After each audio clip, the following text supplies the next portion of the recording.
Muri yeZimbabwe ava pane chitiko chakaitika muzvara nezuro pabirthday ralegislator weMabvuku Tafara. Aiwa, chitiko ichi chanyatsozadza Zimbabwe yese, chanyatsokusimudza mafanzi eZimbabwe yese. Ndotoona kuti Scott Panya anobuditsa 17,000 US. Aiwa, okama back to the community, obhadhara vanhu vese weMabvuku Tafara.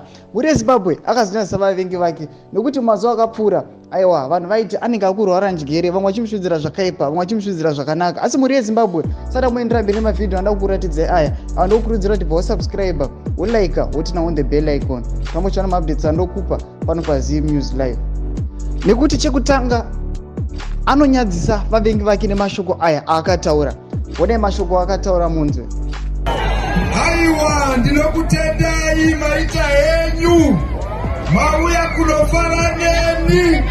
Muswara ndakazvarwa. Aiwa, ndinotenda kuti aiwa munondida. Vavengi vazviona.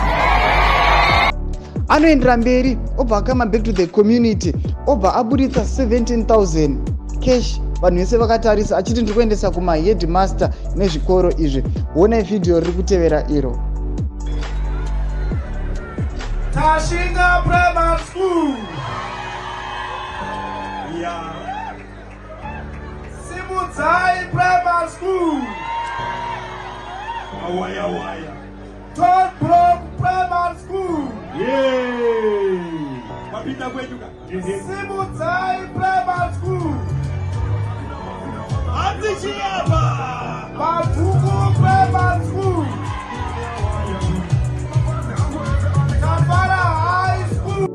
Muri yeZimbabwe ndo chiitiko chakaitika pabirthday raScott Panya muri yeZimbabwe. Saka tichiona kuti kune vanhu vaiti vamwe vaiva vanofambisa nhau chiti ZANU-PF pamwe inonyepa kuti haifulfili mapromises. Notava toona kuti kuMabvuku Tafara vamwe vana vava kutoenda kuchikoro. Chimbotidzai mafungiro enyu nokuti ava toona vava kutoenda kuchikoro mahara. Tidzai mafungiro enyu munoti kudii pamusoro penyaya iyi muri yeZimbabwe. Pine mucomment section medu. Aiwa, musakangana kusubscribe, kulike, kuchenotina on the bell icon. Tambochana maupdates andokupa pano paZim News Live.